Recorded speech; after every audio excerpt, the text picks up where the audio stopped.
Alors pour aborder le changement climatique, pour faire l'exposé, j'ai commencé à me poser les questions qu'en général on pose sur le changement climatique. Alors ces questions-là, la première c'est y a-t-il vraiment un changement ou pas? Est-ce que c'est un mythe scientifique ou est-ce qu'il est réellement là? D'autres questions viennent. Il y a un changement peut-être, mais est-ce que c'est grave après tout? Peut-être que c'est bien un changement climatique, c'est une question qu'on peut se poser. Ensuite, est-ce que le changement, j'allais dire, c'est pour maintenant, suivant une phrase célèbre de la dernière élection, ou alors est-ce que c'est pour dans un futur moyen qui ne me concerne pas tellement, quoi. Donc c'est une question importante. La question suivante, elle est lourde aussi de sens. Est-ce que ce changement il est dû à l'homme, aux activités de l'homme, ou est-ce que c'est un changement qui est naturel? Et ça va avoir une grande importance pour les moyens d'action. Si l'homme n'est pas responsable, eh ben en fait, on n'a pas de moyens d'action dessus, on a juste à s'adapter et on ne peut pas agir. Donc la responsabilité, c'est une question importante. Ensuite, qu'est-ce qu'on peut faire? Est-ce qu'il n'est pas trop tard? Parce qu'on a les nouvelles en fait, du changement climatique qui ne sont pas très bonnes. Et donc on peut se poser la question de s'il y a encore quelque chose à faire. Et finalement, on peut s'interroger sur notre mode de développement. Est-ce qu'on peut continuer comme ça ou est-ce qu'il faut en changer? Ça sera peut-être une question intéressante à aborder pendant le débat. Voilà. Et la dernière, c'est l'actualité de la COP21 à Paris. Au mois du 30 novembre au 10 décembre, il y a la conférence internationale à Paris sur le climat qui se passe donc en France. C'est une conférence mondiale et j'aimerais vous faire une présentation succincte à la fin de l'exposé pour vous dire comment ça se situe dans le cycle de négociation et quels sont ses enjeux, pourquoi il faut se mobiliser pour ça, en quoi c'est important. Voilà. Alors, j'ai tenu à commencer par exposer un peu le contexte historique rapidement pour savoir d'où ça vient cette question sur le réchauffement climatique. Alors en fait, dans la période de 30 ans qui a suivi la guerre de 45 au milieu des années 70, on a eu une période de forte expansion économique avec un développement industriel important. Et ce développement industriel, au bout d'une trentaine d'années, en fait, il a conduit à se poser des questions sur l'environnement et notamment des questions sur l'épuisement des ressources et la pollution. Donc il y a le début et la progression d'une idée écologique. Ensuite, dans les années 70 à 80, on a eu une série de grandes catastrophes industrielles. Alors, on a tous des noms en tête avec Seveso en Italie en 76, avec la catastrophe de la Moco-Cadiz en 78, avec Three Mile Island en 79, avec Bhopal en Inde en 84. Et tout ça, ça fait progresser en fait la réflexion sur l'environnement. Et ça fait prendre une série de mesures en fait, de réglementation qui va mener à des normes comme la norme Seveso ou quoi. Pour le moment, c'est des catastrophes qui sont en fait circonscrites dans un environnement assez local en fait. Et puis en 86, il y a l'accident nucléaire de Tchernobyl. Alors ça, on passe dans une autre dimension puisqu'en fait, cet accident-là, en fait, il concerne l'ensemble de l'Europe de l'Ouest. Il y a un anticyclone en fait sur la Sibérie et qui ramène toutes les poussières radioactives sur l'Europe de l'Ouest, y compris sur la France, malgré ce qu'on a dit. Et ça, en fait, ça fait prendre une autre dimension dans le sens où là, on a la dimension du risque industriel qui devient un peu planétaire et on commence dans les esprits, cheminer l'idée qu'en fait, l'homme, par son développement, met en péril l'équilibre, est capable de mettre en péril l'équilibre sur la planète, quoi. Et donc, on arrive naturellement en 87 au concept de développement durable, qui est en fait le développement qui permet de répondre aux besoins présents tout en gardant la capacité pour les générations futures à répondre à leur propre développement. Alors, on a un schéma qui le résume en fait. On a la sphère écologique, la sphère économique et la sphère sociale. Et à l'intersection de entre la sphère écologique et économique par exemple, eh bien si on arrive à faire un développement économique en respectant la sphère écologique, on a un développement viable. De la même manière, si l'économie répond aux besoins des populations humaines, à la sphère sociale, on a un développement équitable. Et si on arrive à répondre aux besoins sociaux en respectant l'écologie, on a un monde vivable en fait. Et à l'intersection de ces trois sphères, eh bien, on a ce qu'on appelle le développement durable. Voilà. Dans ce contexte historique, en fait, eh bien, en fait, les chercheurs du monde entier, climatologues, constatent qu'il y a une hausse des températures à la surface du globe, avec des conséquences qui risquent d'être néfastes. Et du coup, ça pousse l'ONU en 88, à travers deux de ces organismes. L'OMM, c'est l'Organisation mondiale météorologique, Et le programme des Nations Unies pour l'environnement, ça appartient à l'ONU, tout ça, et on crée le GIEC. Alors le GIEC, c'est le groupement d'experts intergouvernemental pour l'évolution du climat. Vous en avez sûrement entendu parler. Et en fait, la suite de l'exposé va se reposer sur les travaux du GIEC. Alors ce GIEC-là, il a 3 missions principales, quand vous en entendrez parler. La première, c'est à proprement parler le changement climatique. Mais il a aussi une deuxième mission, c'est d'évaluer non seulement le changement climatique, mais ses conséquences. Et du coup, en évaluant ces conséquences, en fait, on va parler des possibilités d'adaptation au changement climatique. Et on va voir ça plus tard. Et la troisième mission, c'est d'évaluer les solutions d'atténuation. Alors, qu'est-ce qu'on entend par atténuation? L'atténuation, en fait, c'est les solutions pour réduire les causes qui provoquent le réchauffement climatique. Voilà, là, on va s'attaquer dans ce troisième volet à toutes les causes pour essayer de cantonner le réchauffement climatique au-dessous d'une certaine limite. Alors, pour parler de changement climatique, il faut d'abord définir le climat. Qu'est-ce que c'est le climat? Alors là, je vous ai présenté une carte que vous devez connaître depuis le primaire ou le collège à peu près. C'est la carte historique des climats telle qu'on nous l'a apprise, avec le climat océanique, le climat méditerranéen, le climat continental, le climat de montagne, le climat équatorial, qui est évidemment autour de l'équateur. Grosso modo, il y a une répartition suivant la latitude du climat. Mais qu'est-ce que c'est le climat? Le climat, en fait, c'est une moyenne des paramètres météorologiques, que ce soit la température, l'humidité, la pression, le vent, les précipitations. On fait une moyenne, et ça définit, suivant une région, le climat. Voilà. Ça, c'est important à dire. Et le climat, en fait, ici, j'ai représenté l'évolution d'un des paramètres du climat, qui est la température en fonction du temps. Et en fait, ça, c'est important, ça. Pour déterminer une tendance climatique, à l'échelle du climat, il faut parler d'une période d'au moins 30 ans. Ça, c'est très important. Ce n'est pas le temps qu'il fait sur une année, ce n'est pas le temps qu'il fait sur quelques mois, sur une saison, c'est le temps qu'il fait, en fait, moyenné sur une période de 30 ans. Alors ici, par exemple, sur le schéma, en fait, on a toute une période où, année après année, la température fluctue, mais autour d'une moyenne, et là, on dira que, climatiquement, la température est stable, et au contraire, sur cette partie-là, alors que, année par année, la température fluctue, il y a des variations annuelles, mais la pente est à la hausse. Donc à ce moment-là, climatiquement, avec des moyennes de 30 ans, on dira que le climat et la température est à la hausse. Et pourtant, l'année qui est entourée ici est plus chaude que celle-là. Mais la température générale de la moyenne est à la hausse. Et tout ça, ça permet, cette échelle-là, de ne pas confondre avec l'échelle de temps des prévisions météo. Moi, mon métier, c'est prévisionniste. Et en fait, je fais des prévisions pour les 7 jours à venir, mais je suis en aucun cas sur l'échelle de temps du climat. Pour donner une image, grosso modo, quand vous préparez un voyage, vous vous renseignez sur le climat du pays où vous allez, c'est-à-dire vous y allez en été, tel pays, en Irlande par exemple, l'été je prends la moyenne, je sais qu'il pleut, je sais qu'il fait assez frais, etc. Et par contre, quelques jours avant de partir, pour savoir comment je m'habille à l'arrivée, à ce moment-là je passe à l'échelle des prévisions météorologiques et je veux voir le temps qu'il fait dans les jours à venir. Donc il ne faut pas confondre les deux. Je vous dis ça parce que régulièrement, en fait, dans un hiver, par exemple, il y a toujours un épisode froid, particulièrement froid, il y a toujours un journaliste qui nous téléphone et qui nous dit comment ça se fait, le climat se réchauffe, il fait froid, quoi. Mais en fait, ça n'a rien à voir. C'est pour ça que j'explique à l'échelle des climats. Alors, comment on fait pour déterminer les paramètres du climat? Eh bien, avec les moyens modernes, on dispose de tas de moyens divers et variés pour mesurer les paramètres du climat. On a principalement maintenant les satellites qui nous permettent, sur le monde entier et en permanence, d'avoir des données. Mais il y a aussi les radars de précipitation. Il y a encore des stations météorologiques qui font des relevés. Il y a également des bouées sur l'océan. Il y a également des bateaux et même des avions qui font des relevés pour nous. Tout ça, on le collecte. Et avec ces paramètres-là, on fait les moyennes et on fabrique les éléments du climat. C'est comme ça qu'on les détermine. Mais ça, c'est des moyens modernes. Mais vous pensez bien que dans le passé, on n'a pas eu tous ces moyens. Alors comment on fait?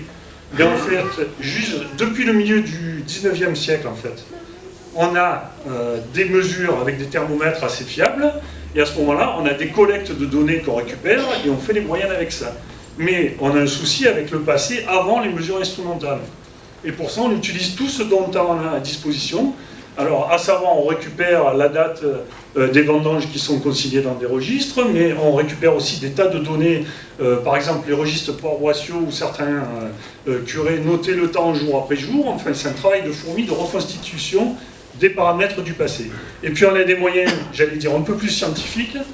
On fait des carottages, notamment dans les glaces de l'Antarctique, où là, on a 3,5 km d'épaisseur. Et ces carottages dans la glace nous permet en fait d'avoir une glace très ancienne, qui va jusqu'à 800 000 ans de datation. Et on analyse les bulles d'air comprises dans la glace, qui nous permet d'avoir le contenu atmosphérique de l'époque, tranche par tranche. Et en plus de ça, on analyse en fait l'oxygène contenu dans la glace, et grâce à cette étude fine de l'oxygène, on arrive à reconstituer la température qu'il faisait sur Terre. Alors, on fait des carottages dans la glace, mais on en fait aussi dans les sédiments océaniques, dans ceux des lacs, et on étudie aussi les cernes des bois, on étudie aussi les stalactites et les stalagmites, et tout ça, on reconstitue en fait le climat du passé. Alors, la machine climatique, en général, qu'est-ce que c'est, comment ça se passe? En fait, les phénomènes météo, ils se passent dans l'atmosphère, qui est une couche fine en fait autour de la Terre. C'est les phénomènes météorologiques qui se passent dans les 12 premiers kilomètres en général d'atmosphère autour de la Terre. Voilà, c'est quelque chose d'assez mince. Mais cette atmosphère-là, elle interagit avec tout son environnement, et son environnement, c'est les océans. Ça interagit aussi avec les banquises, avec les surfaces continentales, avec les reliefs, avec tout son environnement. Et cette interaction entre l'atmosphère et son environnement, ça fabrique les éléments du climat, en fait. En plus de ça, il y a ce qu'on appelle des forçages extérieurs. Alors, c'est quoi les forçages extérieurs? C'est en fait tous les éléments qui vont permettre l'évolution du climat. Alors, les forçages extérieurs, le principal, c'est le rayonnement solaire, hein, parce que c'est lui qui fournit l'énergie à la machine climatique. Mais il y a un autre forçage extérieur qui est le volcanisme, on va le voir. En fait, il y a des éruptions volcaniques qui sont capables de changer pendant quelques mois ou quelques années le climat, notamment la température. Et puis, il y a les activités humaines qui agissent sur beaucoup de paramètres de l'environnement de l'atmosphère, à savoir sur la biosphère, par exemple, ne serait-ce qu'en déforestant, mais aussi sur les surfaces continentales, en construisant plus ou moins, sur les rivières et les lacs en construisant des barrages, et évidemment sur l'atmosphère, parce que par ces activités, l'homme émet en fait des gaz à effet de serre, on va voir ce que c'est tout à l'heure, et des particules. Donc tout ça, ça agit sur le climat. Alors, les forçages, donc les facteurs d'évolution du climat, ils sont d'abord d'ordre astronomique. Alors, je vous la fais courte parce que c'est assez compliqué. Il y a l'orbite même de la Terre autour du Soleil qui n'est pas constante en fait, qui varie, et qui est une ellipse plus ou moins allongée. Et ça fait que le rayonnement reçu sur Terre, l'énergie reçue sur Terre est plus ou moins grande. Ça, avec une période qui est assez grande, de 100 000 ans. Mais il y a aussi deux autres mouvements qui sont des mouvements qui touchent l'axe de rotation de la Terre. Alors, il y a un mouvement d'inclinaison de la Terre par rapport en fait au plan de l'écliptique, qui est le plan en fait d'orbite autour du Soleil. Et ça, moi j'avais toujours appris à l'école qu'en fait il y avait un angle de 23 degrés. En fait, c'est pas fixe. Dans le temps, ça varie. Donc, si ça varie, ça veut dire que le rayonnement incident sur la surface de la Terre, il varie. Donc, l'énergie reçue sur la Terre, elle varie. De la même manière, il y a un autre mouvement de l'axe de rotation de la Terre, qui est celui de précession, qui en fait, pour le visualiser, c'est quand vous lancez une toupie qui est en fin de course, en fait, l'axe de rotation en fait, décrit une espèce de cône, et ça s'appelle le mouvement de précession. Et là aussi, ça a une influence sur l'incidence des rayons du Soleil sur la surface de la Terre, la manière dont ça éclaire la Terre, et donc ça donne l'énergie. Donc quand on fait l'addition de tous ces mouvements, plus le fait que le rayonnement solaire varie dans le temps lui-même, et bien en fait, l'addition de tous ces mouvements provoque en fait un réchauffement ou un refroidissement de la température à la surface de la Terre. Autre forçage dont je vous ai parlé tout à l'heure, le forçage volcanique, et bien en fait ce qui se passe, c'est que quand on a une éruption volcanique d'ampleur, sont projetées dans la stratosphère en fait des poussières volcaniques qui sont repris par les courants marins, par les courants aériens, qui sont étalés dans toute l'atmosphère et qui sont capables en fait de filtrer le rayonnement atmosphérique et en fait d'atténuer le réchauffement dû au Soleil. Ça on le voit sur ce schéma-là. En fait, ça c'est le rayonnement solaire reçu sur Terre, et vous voyez qu'avec cette éruption due à un volcan mexicain dans les années 80, et le Pinatubo aux Philippines dans les années 91, et bien en fait on a une chute du rayonnement solaire sur Terre. Donc ça cache le rayonnement solaire, donc l'énergie reçue. Et ça, la conséquence, on va le voir là, ça c'est les températures sur le globe, et en fait, après l'éruption là et le rayonnement solaire moindre, on a un refroidissement ici dû à la première éruption, et ici pour le Pinatubo, ça a duré 2 ou 3 ans, on a eu un léger refroidissement sur Terre. Et donc la conséquence de ça, c'est qu'avec les mouvements astronomiques plus le volcanisme, et bien en fait, première surprise par rapport à ce qu'on apprend à l'école, eh bien, le climat il change, mais il change naturellement, c'est un facteur naturel. Alors ici, c'est les 540 millions d'années qui nous ont précédés, et on voit en fait que ça c'est la courbe de température, et en fait elle a toujours varié sur Terre. Voilà. Si on fait un zoom sur les 400 000 dernières années, alors pour vous donner des repères sur cette courbe-là, les dinosaures à 65 millions d'années, les premiers hommes entre 2,5 millions et 5 millions d'années, et les hommes modernes, c'est l'Homo sapiens, moins 120 000 ans. Et vous voyez que la température a toujours varié.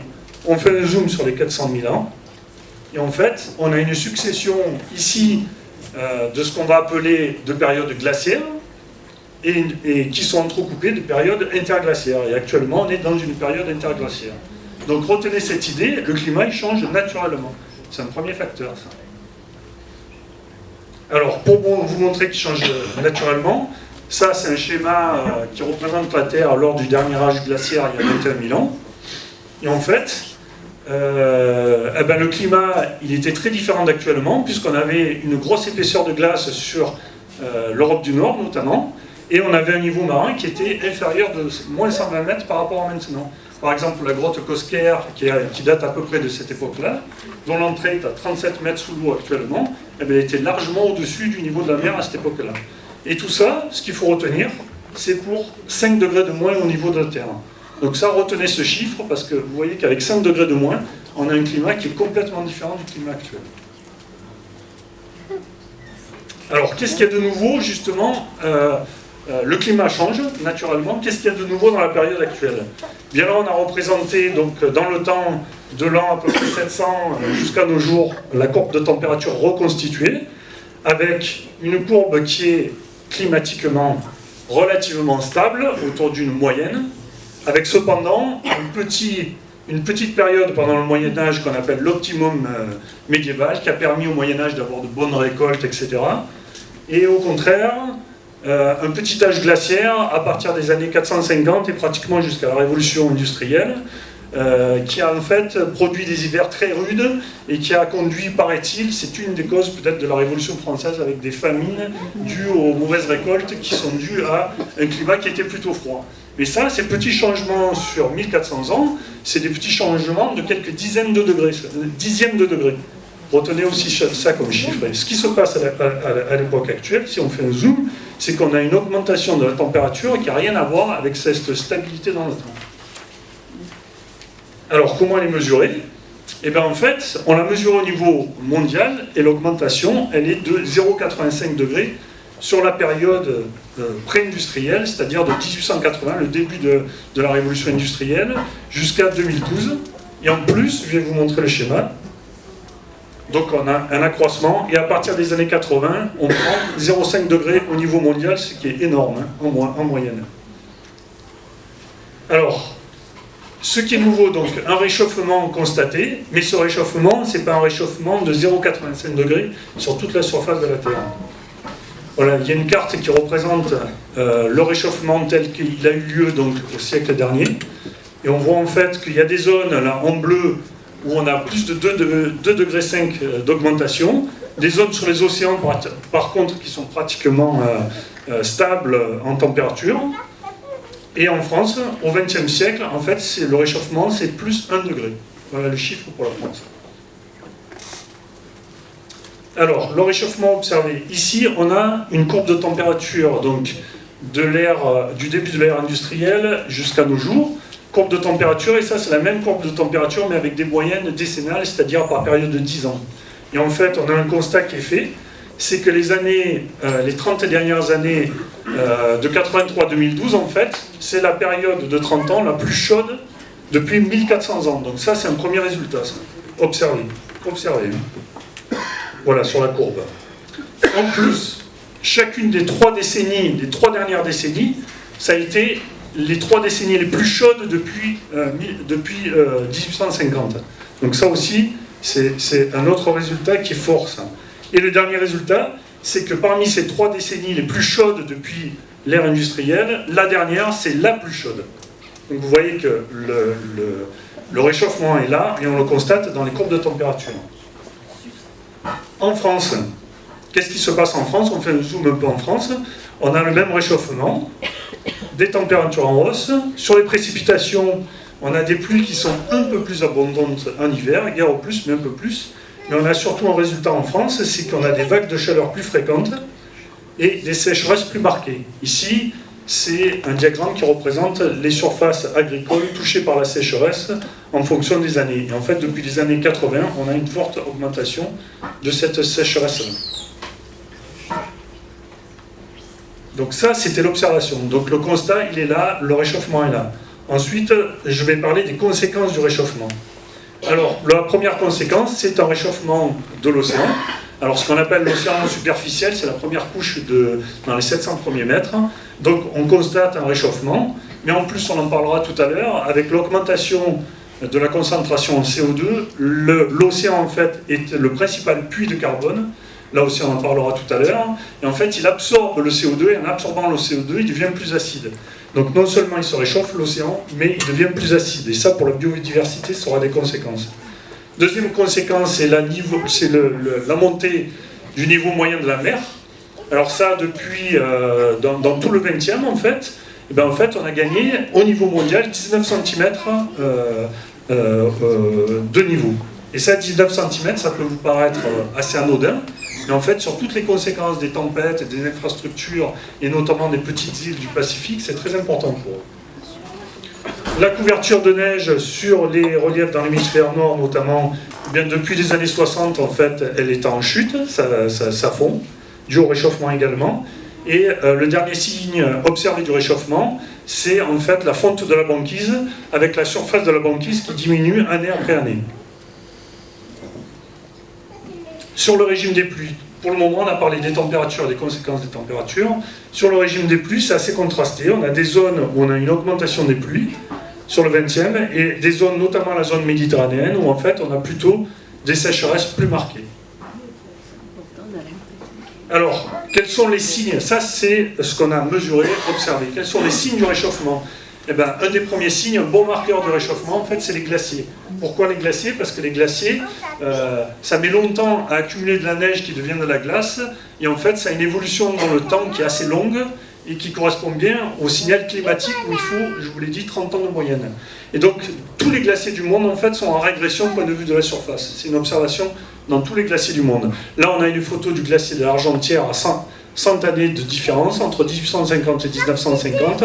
1850, il arrive pratiquement jusqu'au village. 1950, il est haut sur la montagne. Mais ça, c'est une photo qui l'illustre, mais tous les glaciers du monde connaissent cette évolution-là.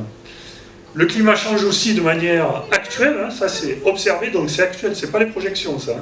On a le cas du Maroc dans une période qui n'est pas si lointaine que ça, les années 60-70 par rapport aux années 90-2000, et en fait on voit que la zone semi-aride qui est ici dans ce jaune-là, en fait est en progression, et au contraire les zones humides en régression. Ça c'est un des signes aussi du réchauffement. On a aussi la disparition progressive du lac Tchad en Afrique, avec donc ça c'est la situation en 1963 et en 2001 où en fait il a perdu pratiquement plus de 85% de sa superficie. Enfin, l'évolution de la sécheresse dans le Sahel, au Burkina Faso. Alors ce schéma-là, il représente en fait ces lignes-là, en fait, on appelle ça des isoïettes. Ce sont des lignes de même quantité de précipitation, de même quantité de pluie. Et en fait, en noir, c'est la période 31-60 et la dernière, 71-2000 en vert. Et en fait, on voit que les isoïettes en fait, se déplacent vers le sud. Autrement dit, en langage clair, en fait, la sécheresse en fait, gagne par le nord vers le sud. Et la conséquence de ça au Burkina Faso, c'est qu'en fait, les éleveurs qui vivaient avec leurs troupeaux dans le nord, en fait, ont migré vers le sud pour trouver des pâturages plus exposés aux pluies et sont entrés en conflit avec en fait, les cultivateurs qui, eux, vivent au sud. Donc vous voyez que ça a des conséquences humaines dès maintenant. Et enfin, de manière moins grave en France, eh bien, un des signes de réchauffement, c'est en fait l'évolution de la date des vendanges. Là, par exemple, pour le Châteauneuf-du-Pape, eh bien, en fait, entre les années 45 à l'après-guerre jusqu'aux années 2005, on a pratiquement gagné 3 semaines, enfin gagné. Les vendanges se font 3 semaines plus tôt. Voilà, ça c'est un des signes du réchauffement, c'est-à-dire le raisin arrive à maturité beaucoup plus tôt parce qu'il fait beaucoup plus chaud, et ça c'est un signe en France de l'observation du réchauffement. 3 degrés d'alcool. Et 3 degrés d'alcool, oui. Oui, il y a des degrés d'alcool aussi. Je savais que ça parlerait cet exemple. Donc, après le constat, on se pose la question, quelle est la cause de ce réchauffement?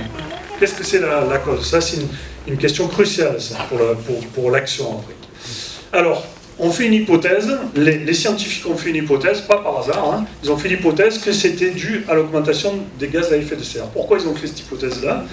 Eh bien, en fait, déjà, le physicien français Fourier, au début du 19e siècle, en fait, avait mis en évidence l'importance des gaz à effet de serre dans l'atmosphère sur l'équilibre thermique qu'il y a à la surface de la Terre. Lui, il avait mis en évidence ce phénomène-là. Or, on a constaté, là c'est la période des 800 000 ans, on a constaté qu'en fait, si on reconstitue la concentration en CO2 de l'atmosphère, elle a toujours varié, mais elle a toujours varié autour d'une moyenne qui est à peu près de 230 parties par million, ppm, jusqu'à la période actuelle. Et à la période actuelle, eh bien en 2015, on est passé à 400 ppm. Donc vous voyez que la variation naturelle qu'il y avait jusqu'à notre période à nous tournait autour d'une moyenne, et maintenant, on est sorti de cette moyenne-là. Si on fait un zoom sur les 2000 dernières années, eh bien en fait, on constate en fait que depuis le début de l'ère industrielle, qui est située à peu près ici, on a gagné en concentration de gaz à effet de serre, au CO2, on a gagné 40%.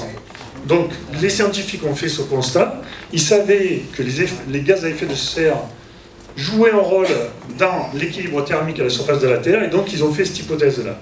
Renforcée par le fait que dans les carottages dont je vous ai parlé tout à l'heure en Antarctique, eh bien sur les 800 dernières mille années, on a une corrélation entre la température en rouge et la concentration en gaz carbonique. Alors, et donc les scientifiques qui font cette hypothèse, et puis ils notent une corrélation. Alors une corrélation entre la courbe de concentration en CO2 depuis l'ère pré-industrielle jusqu'à nos jours, et l'augmentation des températures. C'est corrélé. Ça, c'est la première constatation. Mais vous savez ou pas qu'une corrélation, ça ne vaut pas cause à effet. C'est pas parce que c'est corrélé que c'est la cause. C'est pas comme ça que ça marche. Vous pouvez prendre l'exemple pour illustrer ça. On peut très bien faire un effet de corrélation entre, si vous tracez la courbe des ventes de crème glacée dans l'année et la courbe des noyades dans l'année, eh bien en fait, il y a une corrélation entre les deux. Il y a une corrélation parce qu'en fait, les gens se baignent l'été, c'est la saison où on vend des crèmes glacées, et c'est là, donc, vu qu'il y a plus de gens qui se baignent, c'est là où il y a le plus de noyades. Et pourtant, personne n'a pensé à interdire la vente de crème glacée pour éviter les noyades, évidemment. C'est une corrélation, mais ce n'est pas une relation de cause à effet. Donc pour établir cette relation de cause à effet, comment ont procédé les scientifiques du GIEC? Eh bien en fait, ils ont reconstitué la courbe des observations de température en fonction du temps, que vous voyez en noir, et puis ils ont fait par le calcul numérique une simulation de ce qu'on appelle simulation avec forçage naturel. Ça veut dire quoi? Ça veut dire qu'ils ont fait un calcul de la température qui se produirait sur Terre en enlevant tous les gaz à effet de serre que produisent les hommes. Ça, on est capable de le calculer, ça. Et donc, on fait le calcul de tout ce qu'on rejette, nous, comme gaz à effet de serre. On enlève du modèle climatique ces gaz-là produits par les hommes, et on voit qu'on a deux courbes différentes. C'est-à-dire, si on laisse faire la nature, on en est là, et or, on en est ici. Donc, qu'est-ce qui se passe? Eh bien, on fait une seconde courbe avec les observations, et cette fois, on rajoute la quantité de gaz à effet de serre qui est calculé, que l'homme produit lui-même, ce qu'on appelle les forçages anthropiques, et là, les deux courbes se superposent. Donc ça, par le calcul, c'est la preuve qu'en fait, c'est les activités humaines qui sont la cause du réchauffement actuel. Voilà, ça c'est la preuve, ça, par le calcul. Alors, le GIEC, une fois qu'il a fait ce constat, une fois qu'il a identifié quelle est la cause, donc c'est ce qu'on appelle une cause anthropique, c'est-à-dire des activités produites par l'homme, et bien en fait, il fait des projections du coup de concentration en gaz à effet de serre, et notamment en CO2. Alors, il va avoir plusieurs scénarios. Plusieurs scénarios, ça veut dire quoi? Ça veut dire, si on garde le mode de développement actuel, sans rien faire, sans prendre de mesures, et bien en fait, on suit la courbe rouge, avec le temps, qui nous amène aux années 2100, vous voyez, une concentration qui est proche de 1250 ppm par rapport aux 400 actuels.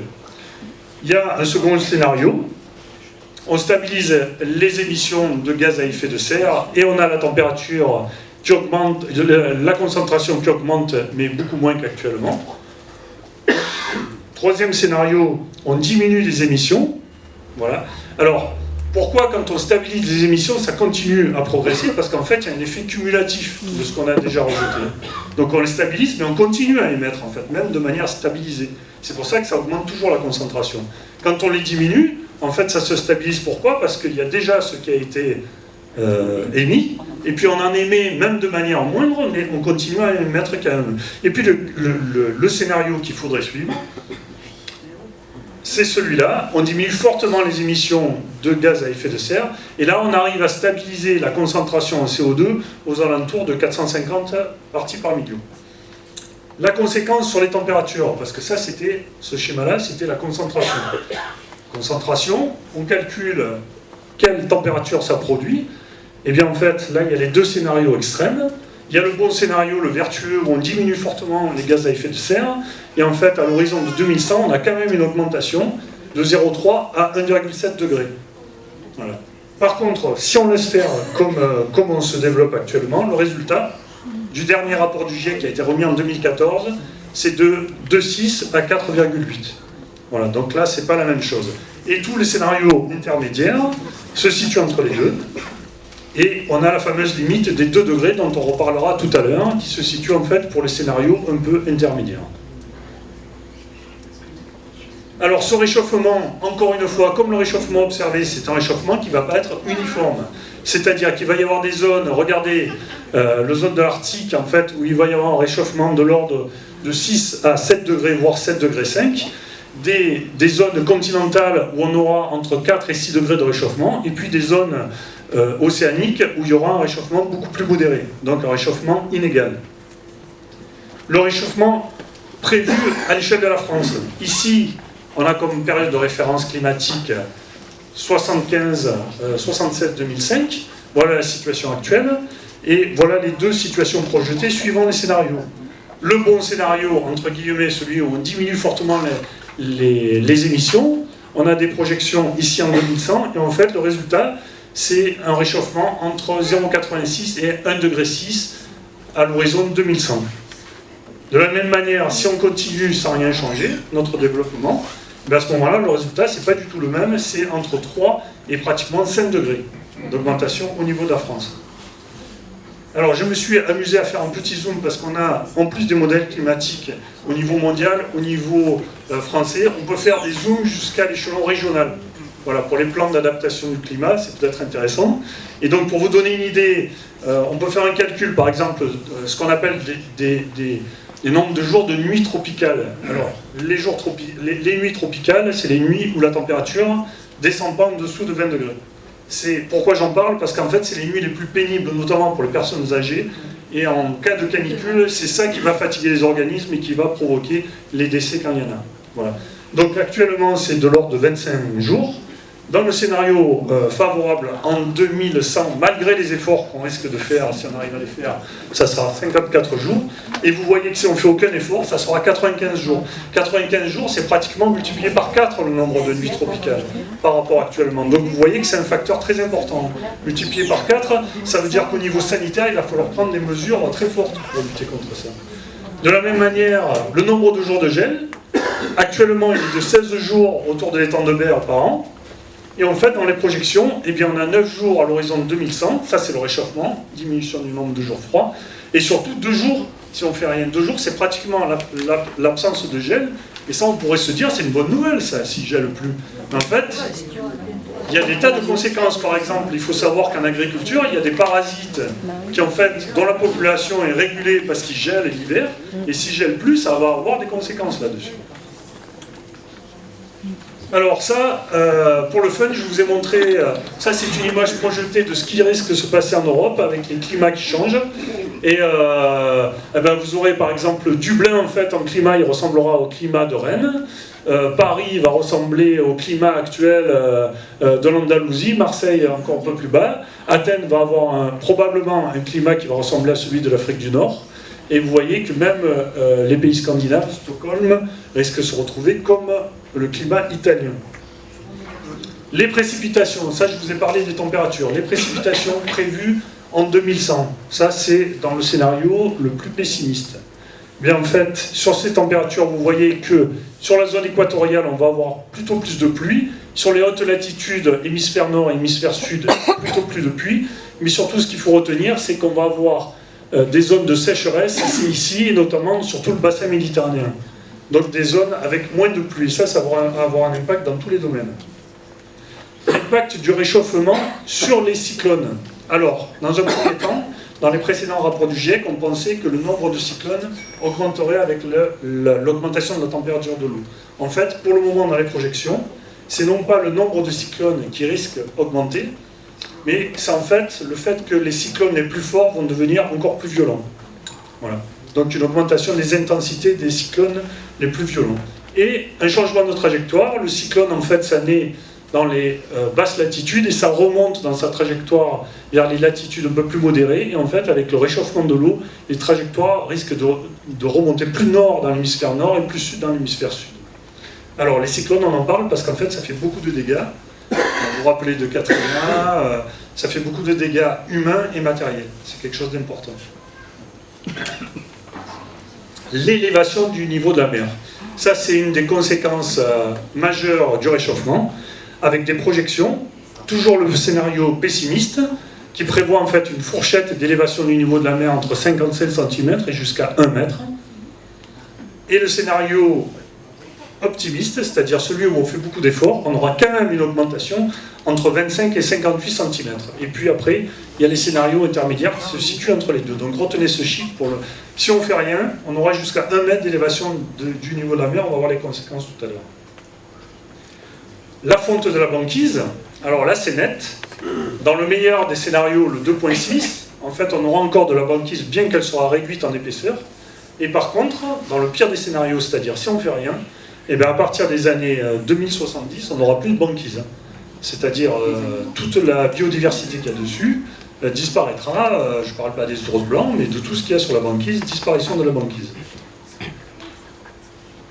Alors, 2 degrés, on peut se dire 2 degrés ou plus, finalement, quelles sont les conséquences sur la vie sur Terre, sur l'environnement? On va le voir domaine par domaine. On va commencer par celui de l'impact sur l'eau, sur les ressources en eau.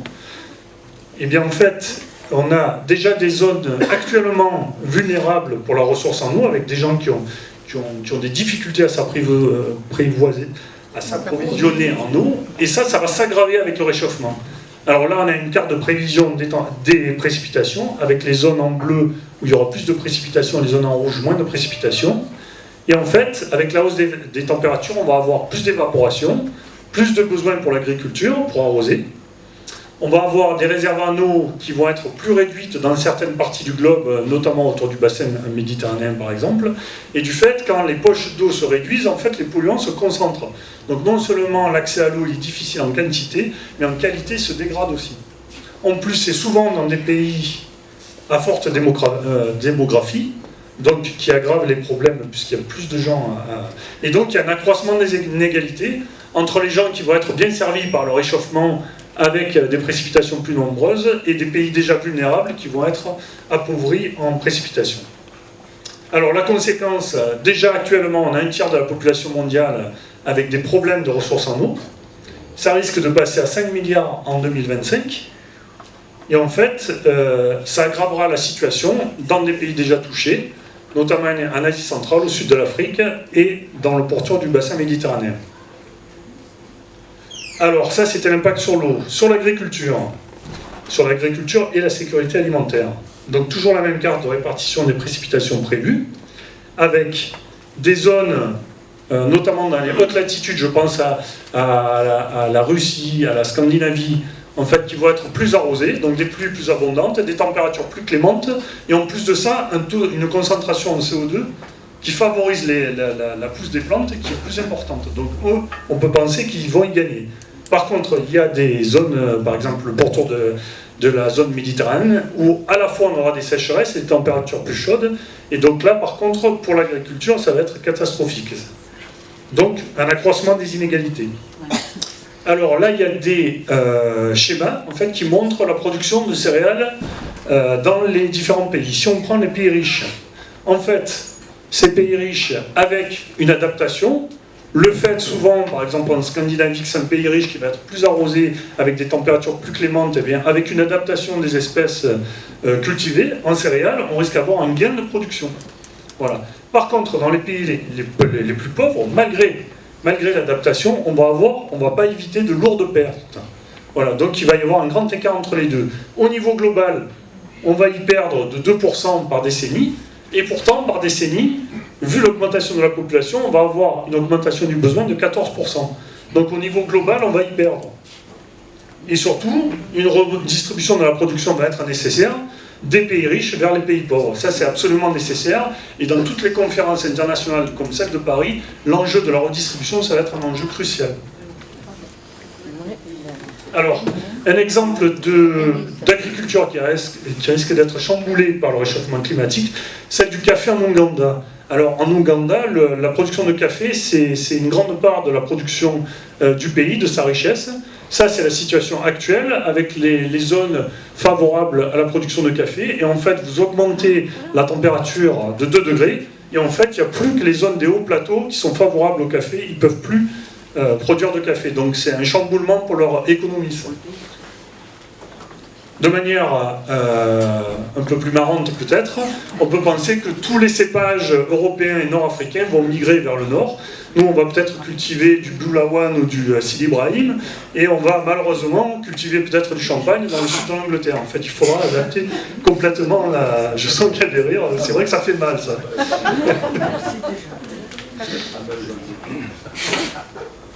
Alors, l'impact sur les côtes, maintenant. On a vu l'élévation du niveau de la mer prévue.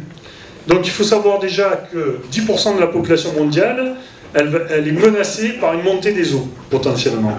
Alors, on va prendre l'exemple, notamment, tout ce que vous voyez comme risque extrême, c'est tous les grands deltas des fleuves.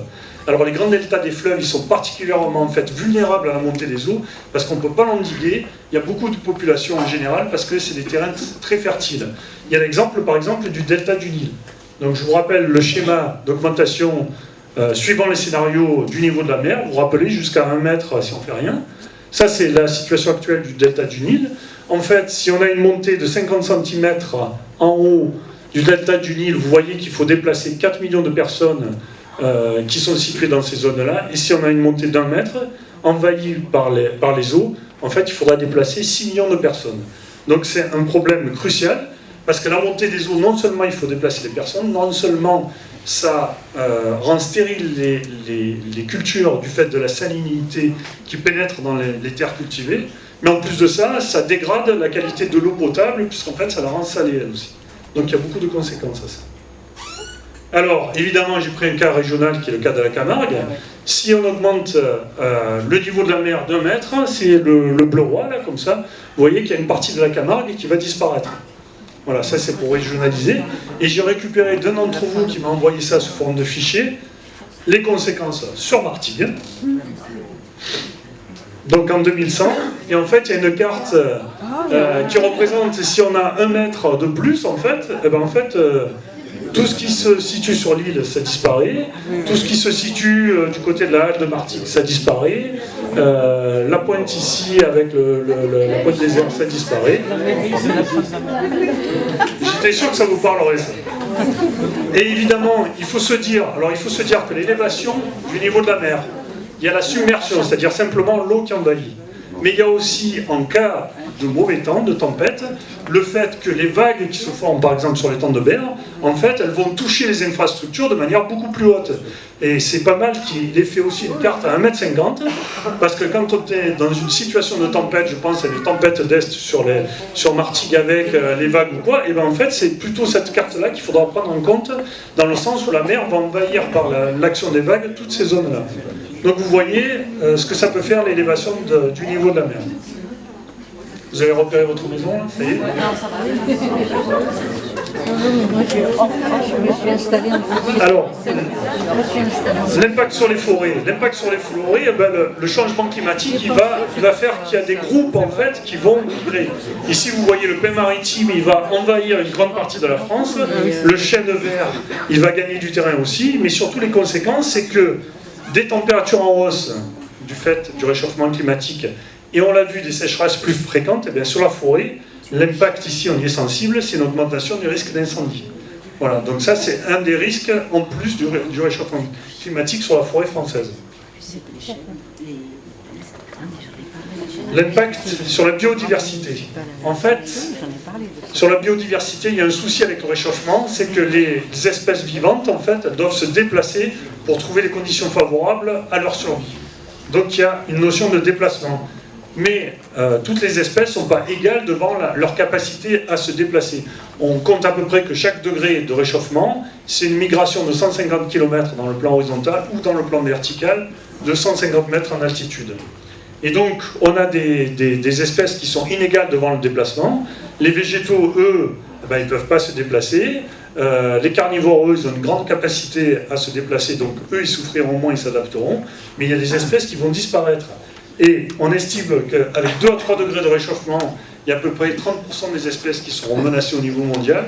Il y a plus de 3 degrés, on n'en sait rien, mais les scientifiques pensent qu'il y a un risque d'extinction massive, en fait. Et en fait, le réchauffement, c'est aussi le réchauffement des océans. Et ça, les coraux, ils sont très sensibles à la température de l'océan. Et les coraux, ils souffrent déjà actuellement, mais on estime qu'à 3 ou 4 degrés de plus, en fait, là, les coraux, ils vont mourir. Et les coraux, c'est vraiment une source, pour l'écosystème, c'est vraiment la base de pas mal d'écosystèmes marins, en fait. Donc il y a une menace sur la biodiversité. Enfin, les impacts sur la santé. Les impacts sur la santé, on est presque sûr que les zones à paludisme, en fait, vont s'étendre. Alors, il y a une petite flèche bleue dans l'impact positif, parce qu'il y a des zones qui vont s'assécher, il va y avoir moins de moustiques. Donc il y a une partie des pays qui, eux, vont en profiter. Mais la plupart des pays ne vont pas en profiter, il va y avoir une extension du risque de paludisme. Du fait des risques que je vous ai dit sur l'agriculture et l'augmentation de la population, il y a la malnutrition qui va être en hausse, ça c'est pratiquement certain aussi. Les phénomènes météorologiques extrêmes qui vont s'aggraver, il y aura un nombre de victimes plus important. La pollution de l'air qui va augmenter. Vous savez que par exemple, vous le voyez chaque été, dès que les températures sont très chaudes, atteignent un certain seuil, en fait, les résidus d'hydrocarbures en fait, se transforment en gaz en fait, nocif pour la santé, en ozone, voilà j'ai cherché le mot, en ozone, et l'ozone de basse couche en fait c'est un gaz irritant, donc ça aura un impact sur la santé. Et par contre, où on va y gagner, c'est la réduction de la mortalité due au froid, c'est le seul impact positif. Voilà. En France, sur la santé, ici je vous ai représenté les observations de température en France, et ça c'est les observations projetées jusqu'en 2100. Voilà. Ici, vous reconnaissez la canicule de 2003, vous vous rappelez la canicule été 2003, 15 000 morts en plus, dû à la canicule, et en fait, si on fait une projection dans les températures, eh bien on s'aperçoit que l'été 2003, ça risque d'être un été moyen pour 2070 si on fait rien. Voilà, ça c'est un impact direct sur la santé. Alors, grande question, maintenant que je vous ai plombé avec le constat, hein, tout le monde est démoralisé, comment agir? Parce qu'en fait, on est là pour ça, s'il n'y a pas à agir, il vaut mieux rentrer chez soi. Donc, comment agir? En fait, la première action qu'on a décidée au niveau mondial dans la conférence de Copenhague, et qui par ailleurs, on le verra tout à l'heure, a été un échec, c'est de limiter la hausse des températures à 2 degrés. Et pourquoi 2 degrés? Eh bien, on considère qu'au-delà de ce seuil, en fait, il y a deux choses. On considère qu'au-delà de ce seuil, les conséquences, on n'arrive plus à les maîtriser. Donc l'adaptation va être très difficile. Et la deuxième chose, c'est qu'on ne se sent pas capable aussi de faire un effort en dessous de 2 degrés. C'est-à-dire que les politiques, quand ils ont vu les projections, ils se sont dit déjà, si on atteint 2 degrés, ça sera beau déjà. Voilà. Donc voilà la fameuse barrière des 2 degrés. Donc pour ça, qu'est-ce qu'il va falloir faire? Eh bien en fait, 2 objectifs. Réduction des gaz à effet de serre en 2050, c'est-à-dire dans pas longtemps, de 40 à 70%. Ça, c'est les chiffres qu'il faut atteindre pour limiter la hausse en dessous de 2 degrés. Et en 2100, pratiquement, ne plus émettre de gaz à effet de serre. Et à ces 2 conditions-là, d'après les projections du GIEC, là, on va limiter la hausse à 2 degrés. Donc ça, c'est un objectif ambitieux, ça. C'est-à-dire, si on obtient ça à la COP de Paris, on aura gagné. Donc pour ça, en fait, il faut fabriquer un découplage de la croissance économique pour produire tout ce dont ont besoin les humains, et puis la production de gaz à effet de serre. Ça, il faut le réussir. Alors, l'atténuation. Je vous avais parlé tout à l'heure, le GIEC, il étudie le changement climatique. Sa deuxième mission, c'est l'adaptation, les conséquences de l'adaptation, et sa troisième mission, l'atténuation. L'atténuation, c'est quoi? On connaît maintenant la cause du réchauffement, c'est l'augmentation de la concentration en gaz à effet de serre. Donc ce qu'il faut faire, c'est atténuer cette émission-là pour arriver à contenir le réchauffement à moins de 2 degrés. Donc là, on voit en fait quels sont les différents gaz à effet de serre. Je vous l'ai dit, le dioxyde de carbone principalement, le méthane, et puis les gaz fluorés, le protoxyde d'azote. Malheureusement, pour le moment, le signal, il n'est pas bon. C'est-à-dire, la pente d'augmentation des gaz à effet de serre jusqu'à 2000, c'était 1,3, et entre 2000 et 2010, c'est 2,2. Donc vous voyez que la pente a augmenté. C'est pas du tout ça qu'il faut faire. Donc, voilà par secteur ceux qui produisent des gaz à effet de serre. Production d'électricité et chaleur, l'industrie. Alors, dans notre inconscient, on a l'impression que l'industrie, c'est eux qui rejettent tout. Et en fait, vous voyez que tous les secteurs sont concernés. Le transport, je ne dis pas autant que l'industrie, mais une grande part. Le secteur résidentiel, l'agriculture, énorme aussi la part de l'agriculture. Et donc, la conclusion de ça, c'est que les efforts de réduction des gaz à effet de serre, il faut avoir conscience que c'est dans tous les secteurs d'activité. Il ne suffit pas de dire c'est les usines qui doivent faire un effort, les autres secteurs, on n'a rien à faire, c'est pas vrai. Tous les secteurs sont concernés. Il faut empêcher les vaches de péter. Si quelqu'un a des solutions, après dans le débat, on en parlera. Alors, pour éviter ça, je prends la balle au bon. Ça, c'est la production de méthane, ce dont vous avez parlé. Et pour la production de méthane, bien que ça y participe, eh bien, il faut par exemple faire moins d'élevage intensif. Il faut par exemple changer ses habitudes alimentaires. C'est-à-dire on mange trop de viande et la population dans les pays en développement commence à prendre nos habitudes qui ne sont pas les bonnes. Donc voilà, ça aussi c'est une solution. Donc à partir d'un truc rigolo, vous voyez qu'il y a des solutions sérieuses. Alors, si on reprend donc les secteurs d'activité qui produisent des gaz à effet de serre, hein, je reprends le schéma, qu'est-ce qu'on peut faire? Comment agir? Eh bien en fait, la première chose dans le domaine de l'énergie, c'est de réduire la demande en énergie. Ça, c'est fondamental, ça. En fait, l'énergie la plus propre, c'est celle qu'on ne consomme pas. Ça a l'air trivial comme phrase, mais si on ne fait pas un effort là-dessus, c'est pas la peine d'inventer des systèmes renouvelables ou pas. Il faut d'abord réduire sa consommation en énergie. Ça, vaste programme. Hein. Il faut ensuite produire de l'électricité qui est décarbonée. Voilà, c'est-à-dire plus à base de charbon, à base de fuel, il faut trouver autre chose. Il faut du coup développer les énergies renouvelables dans une grande proportion, c'est-à-dire les spécialistes estiment qu'en 2050, il faudra une augmentation des énergies renouvelables de 30 à 80%, c'est énorme. Hein. Il faudra faire cet effort-là. Pour les industries, eh bien là, il va falloir faire preuve d'innovation sur l'efficacité énergétique. Une révolution aussi dans les esprits, c'est la collaboration et le partage entre les entreprises. Alors ça, au lieu de la concurrence, il va falloir changer les esprits si on veut faire quelque chose. Oui, je sais, c'est ambitieux.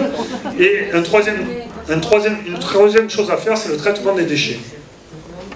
En ce qui concerne les transports, là il y a beaucoup d'efforts à faire. J'ai résumé ça avec développement des transports publics, mais c'est beaucoup plus compliqué que ça. Il faut favoriser le covoiturage, il faut favoriser les parcours en vélo comme alternativa. Il y a des tas de projets à faire dans le domaine des transports. Dans le résidentiel, il faut continuer et accélérer les constructions avec des normes à basse consommation. Et puis en plus, la solution aussi, c'est pas d'étaler l'habitat, mais plutôt de le concentrer. Sur l'agriculture, il y a beaucoup de choses à faire. Il y a, au lieu d'arrêter la déforestation, qui est un puits de carbone, et au contraire, replanter des forêts. Il y a un changement, on en parlait à l'instant, des régimes alimentaires. C'est-à-dire que produire de la viande, ça consomme beaucoup, en fait, beaucoup d'eau, beaucoup de ressources ou quoi, donc il va falloir changer ça. Il y a une gestion des terres cultivées, il faut relocaliser aussi les productions pour éviter les transports. Et là aussi, il faut travailler sur la réduction des pertes. Donc la bonne nouvelle là-dedans, c'est qu'en fait, toutes ces actions qu'il faudra faire pour lutter contre le changement climatique, ben ça va profiter à la Terre. C'est-à-dire, toutes ces actions, vous les prenez une par une, en fait, dans le cadre écologique et dans le cadre du développement durable, ça va tout dans le bon sens. Quand bien même il n'y aurait pas de réchauffement climatique, ces actions-là, elles profiteraient à la Terre, en fait. Donc voilà, ça c'est une raison d'optimisme, je trouve, c'est qu'en fait, ces actions, non seulement il faudra les faire, mais tout le monde en bénéficiera. Alors, question cruciale. Quels efforts et pour qui? Ça, c'est une carte de la planète en fonction des émissions de gaz à effet de serre.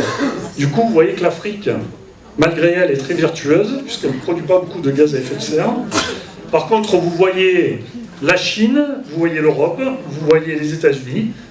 La Chine et les États-Unis, 42% du total de production de gaz à effet de serre. Ça, c'est un schéma qui représente en fait la production de gaz à effet de serre, de CO2, par pays et par habitant. Alors du coup, la Chine, qui était un des gros producteurs, vu qu'ils sont très nombreux, eh ben, en fait, on la retrouve ici.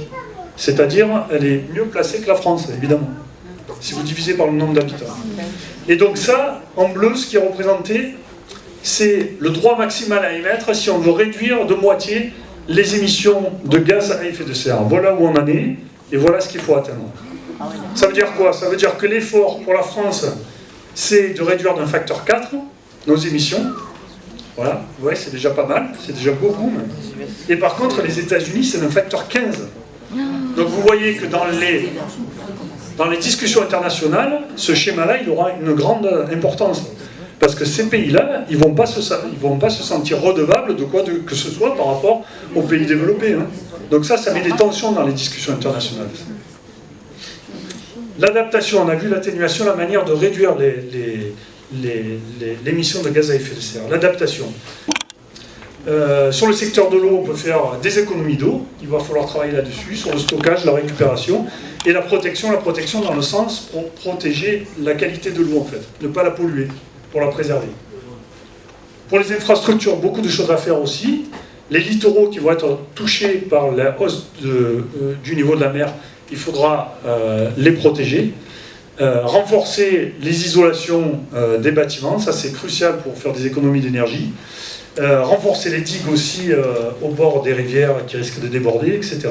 En agriculture, il faudra adapter les cultures, changer les variétés et adapter toute l'agriculture au changement climatique. Pour l'énergie, eh bien, il faudra faire de grosses recherches sur les énergies renouvelables et de grosses recherches aussi sur le fait qu'on gaspille moins d'énergie. Pour la santé, eh bien, en fait, on a vu que les risques de canicule, notamment chez nous, vont augmenter, donc il faudra s'y adapter. Et il faudra surveiller aussi, avec le changement climatique, d'éventuelles maladies émergentes. Pour les forêts, eh bien, c'est les adapter en plantant des espèces qui seront moins vulnérables au changement climatique et moins vulnérables peut-être aussi aux incendies de forêt. Voilà. Et là, c'est le petit paragraphe où notre ami pourra intervenir. C'est qu'au niveau national, il existe des plans climat-énergie territoriaux dans la discussion, tu nous en parleras, qui ont volé d'adaptation dans les accords de Grenelle à environnement 2. Ça, on va en parler dans le débat après. Alors, comment se situe la COP21 à l'intérieur des enjeux des négociations internationales? On vous parle de la COP21, mais on ne sait pas trop ce qu'il y a eu avant. Je voulais vous faire un petit résumé. Donc, création du GIEC, je vous le rappelle, en 88. En 90, le GIEC, là je ne l'ai pas mis, mais en 90, c'est le premier rapport du GIEC. Il a mis 2 ans à produire ses premières conclusions.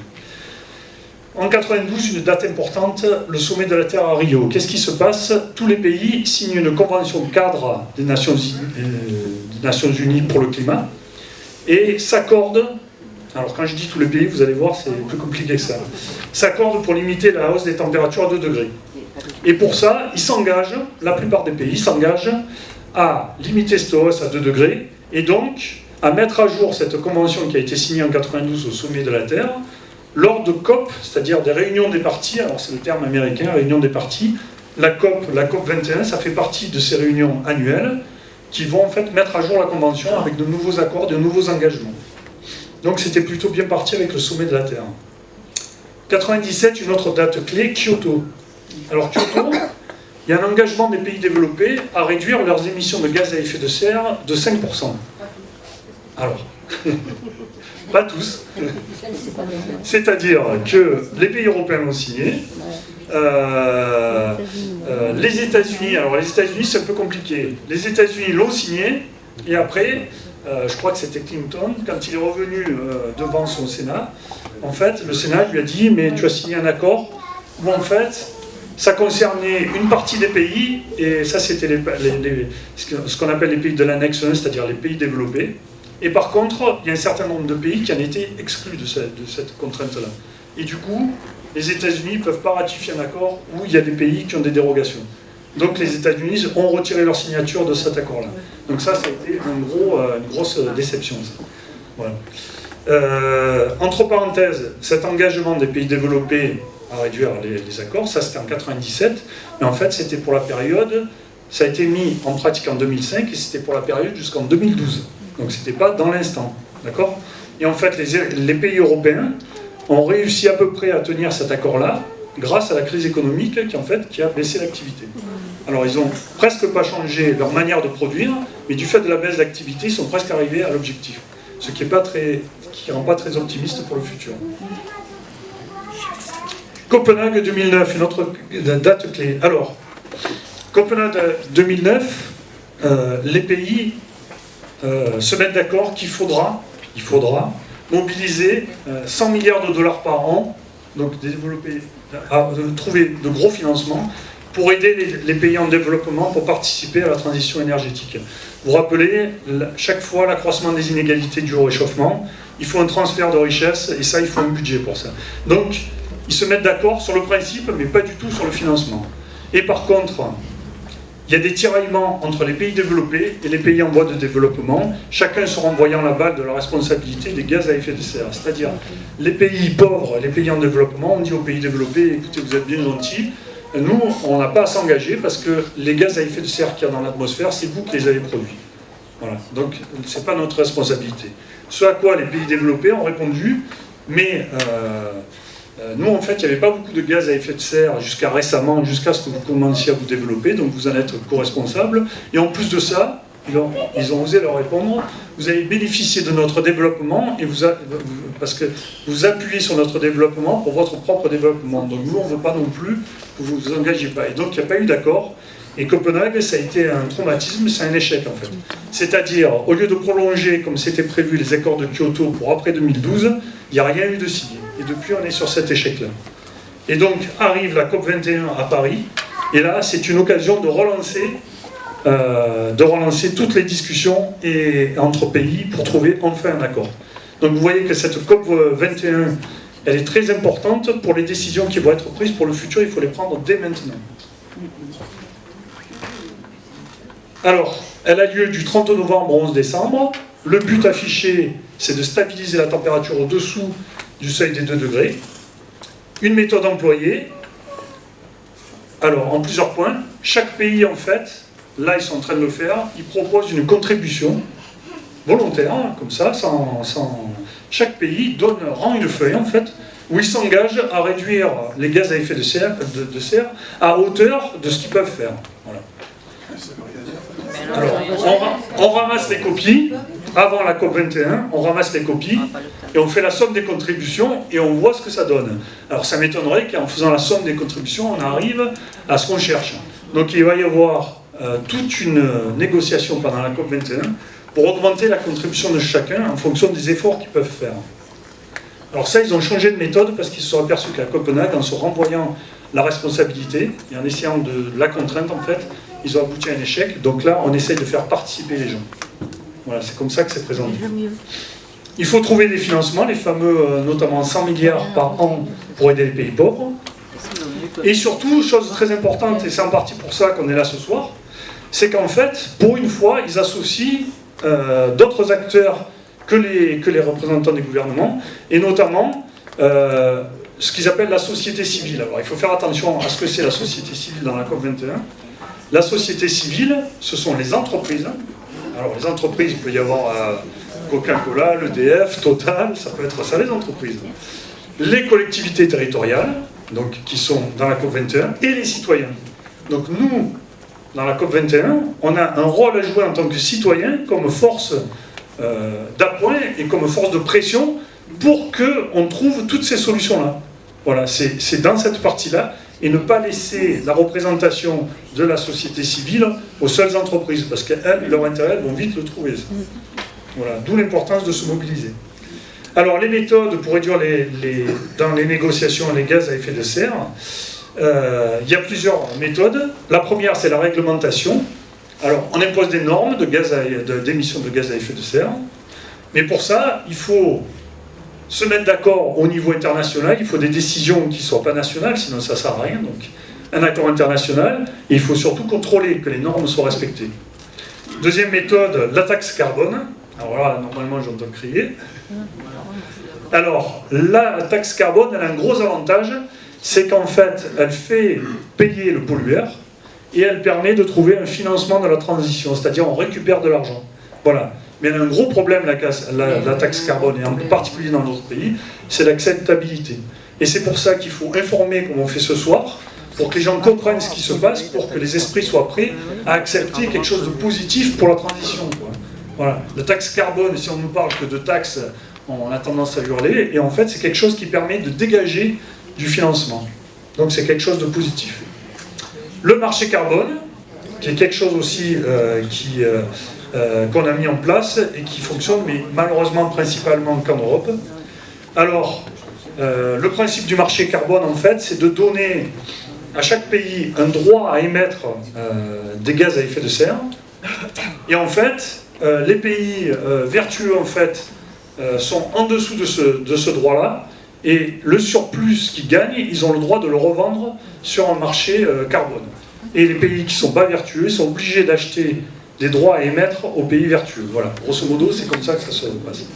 Le souci de ce marché carbone, c'est que dans la distribution des droits à polluer, dans le sens gaz à effet de serre, il faut que ce soit bien quantifié, ça, ce qui n'a pas été fait. C'est-à-dire, on a eu peur, quand on a mis le marché carbone en route, de mettre des quotas trop restrictifs et que ça ne marche pas.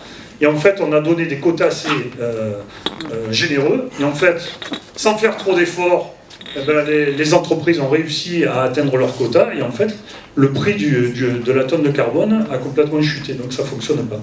Donc il faut des quotas exigeants, il faut un accord international, il faut du contrôle là aussi. Mais il y a des personnes dans la salle mieux placées que moi pour en parler de ça.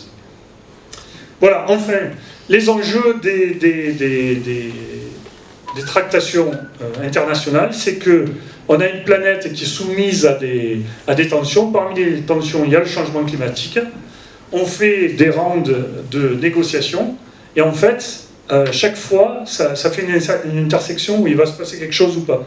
C'est-à-dire, on peut considérons que le sommet de la Terre, ça a été positif, Copenhague, ça a échoué, en fait, on est peut-être là, et si on continue à échouer, on va aller dans un monde qui va être de moins en moins adaptable, et avec un risque élevé dû au changement climatique. Si au contraire, on commence à prendre les bonnes décisions, eh bien, en fait, on évoluera vers un monde où on aura plus de capacité à s'adapter. Donc, l'enjeu de la COP21, c'est vraiment de réussir cette négociation pour qu'il se passe quelque chose pour l'avenir. Voilà.